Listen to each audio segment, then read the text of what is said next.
एक गांव में एक महिला किरण रहती थी, जिसने अपने पहले पति के गुजर जाने के बाद दूसरी शादी की। किरण के पति की भी एक छोटी बेटी थी, जिसका नाम राधा था। किरण ने राधा को अपनाने की कोशिश की, लेकिन राधा को अपनी सौतेली माँ से लगाव नहीं हो पा रहा था। राधा को हमेशा लगता था कि किरण उसकी असली माँ की जगह लेना चाहती है। वह उससे दूर दूर रहती, बात करने से कतराती और कई बार नाराजगी भी जताती। किरण यह सब समझती थी, लेकिन उसने कभी राधा को डांटा या उस पर अपनी मर्जी नहीं थोपी। एक दिन राधा बीमार पड़ गई। तेज बुखार में वह कुछ भी खा पी नहीं रही थी।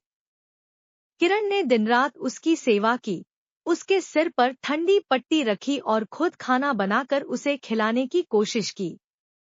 धीरे धीरे राधा की हालत सुधरने लगी। राधा ने पहली बार महसूस किया कि किरण सच में उसकी भलाई चाहती है।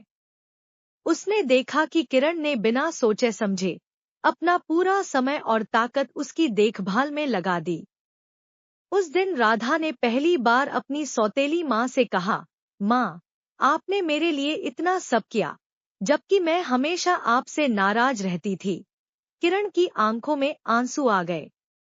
उसने राधा को गले लगाते हुए कहा, तुम मेरी बेटी हो। मैं तुम्हारी असली माँ नहीं हो सकती, लेकिन मेरा प्यार हमेशा तुम्हारे लिए सच्चा रहेगा। उस दिन के बाद राधा और किरण के बीच का रिश्ता बदल गया।